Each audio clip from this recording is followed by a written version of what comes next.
So I want to talk briefly about my mother's last months because it made a huge impact on me. She had a very happy 15 years here at Norfolk Place. The Murray Road children round the corner had easy access, and then Robin and I moved to Kelston down the road, and our boys had easy access again. And as you can tell, Mom loved having them around. As the years went on, though, Mom kept on saying, she had a saying which we all know very well, getting old is not for sissies. And I'm not a sissy, but this is getting tough now. Then her knees started to give her problems, and she became less and less mobile. Then, late last year, she suddenly lost all sensation and control of her legs, of her lower body. And in agreement with her, which was a huge blessing, we decided to move her to the Ladies Christian Home in Gardens. And we moved Mom in December. After a bit of a struggle to adjust to the new routines and everything that went on there, she settled in well, and we all thought that she would be with us for a good few more years. And then she started to eat less and less. When I asked her why, she just said, "Oh, the food's not great." I said, "But you need to eat. Can we bring you?" No, don't worry about me. I just don't have an appetite. I don't need it. Then she began to show signs of listlessness. She stopped knitting. She wasn't that interested in company, although there were a couple of lovely women who would visit her and became friends with her because she's naturally gregarious, as you can tell. Karen became a friend who sat with her in the dining room. Diana was an ex-pilot who used to wander around and pick flowers from the beautiful garden at Ladies Christian Home and bring Mom a flower. So she was still connecting with people. Eventually, she told me that she was ready to go. She could not see the point of going on like this. And she meant the loss of independence, the wheelchair. And I could see this was very hard for her to tell me, but she asked me not to be concerned or worried for her. For her, it was a peaceful decision, but she was concerned about me and us. So as a family, we talked about this. As Derek says, we talk about things, which is really, really great to have that ability to do in a family where there's always stuff to discuss and some of it hard. So as a family, we decided that if this is what Mom wanted, that we would honor her choice. We would respect her in this final phase of her life. As soon as she realized that, it was an epiphany. She suddenly grew light and relaxed and at peace. Our visits became the most wonderful connections. Robin noticed that she visited her early on and came back a little bit later, and she said, "Your mom has shifted. There's a softness about her. She was not as bossy or dogmatic or demanding as she could have been." That's not what you said. This is what I said. And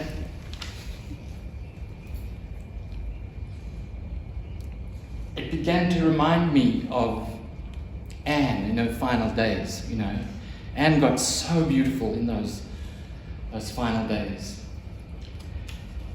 Then over the new year, Rob and Kirsty visited Mom, and Kirsty called me that night to say that she thought that Mom must have had a spinal stroke,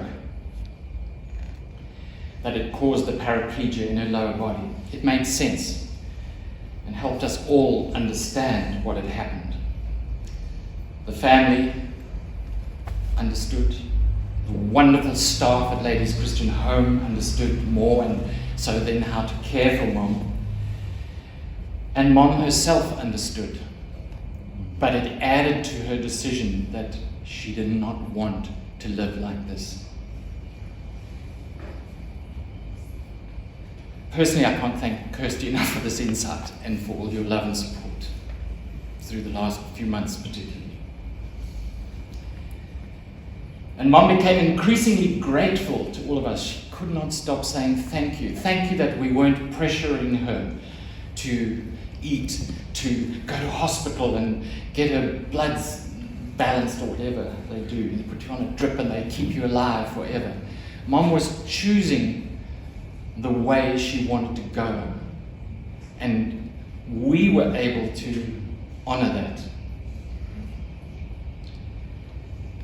The Ladies Christian Home staff under Lindsay Long, the manageress there, and in particular Nurse Liesel and Nurse Pretty, but all the carers as well, were simply amazing. I can't speak highly enough about them for how they held Mom and us over those last few months.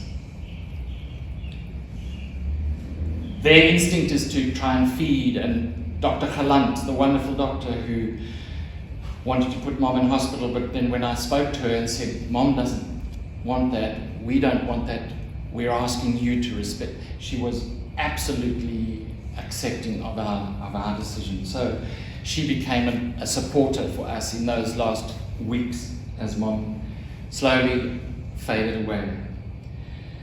There were also a few friends who were simply incredible in their love and support for Mom during this time. Elizabeth Smith, I haven't seen Elizabeth, are you here? Hello. Elizabeth and Mary, your visits were amazing for Mom, I know, because she told me, and for me too, because you shared with me how I could help Mom. Thank you to you both. Those final weeks were memorable for a number of reasons. We had a wonderful visit from Derek, came down from KZN. Mom just loved having him visit her every day in that beautiful garden at Ladies Christian. A Sunday visit when Jen and I just sat and chatted. Mom was dozing in, but it was the most beautiful Sunday to say goodbye. Andrew's last visit, as Andrew and I and Robin walked in, and Mom's face, she was very frail, her life force was very low at this point, but she just lit up, she shone. And that connection that Andrew shared with us about his time with her, you could see it just, she was loving that. And then my final visit on Wednesday the 29th of March, and I sat and just talked quietly to her. She hadn't woken up for a while at that point, and every now and then she would get restless, but as I just talked quietly into her ear, she settled down. I'd stroke her head, and she was really just shining. She finally let go at just before 8 a.m. on Thursday, the 30th of March. And Nurse Liesel called me to give me the news a few minutes later and said that those last moments were as peaceful and easy as those final weeks. And in that moment, as Liesel talked to me, I was deeply moved by the privilege that I had been afforded to spend this time with my mother.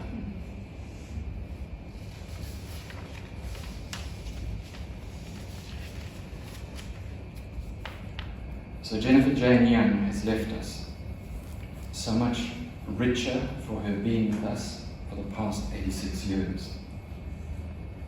Life was not always easy for her. She lost Chip when he was 19 in 1980, and Anne when she was 42 in 2004.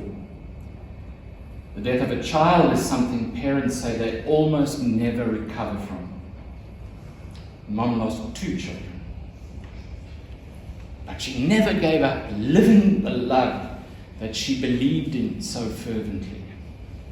She told me many times that she had known from an early age that she was born to be a mother. And she helped raise 10 children, 4 of her own, 4 of Anne's, and our 2 boys. They are her greatest legacy. along with you, her friends, and all that you carry forward with all she gave you. Thank you for sharing this very special day with us as we celebrate this very special woman. Now Helen will introduce our final hymn in Granny's own words. She was certainly someone who knew her own mind, and we loved her for that.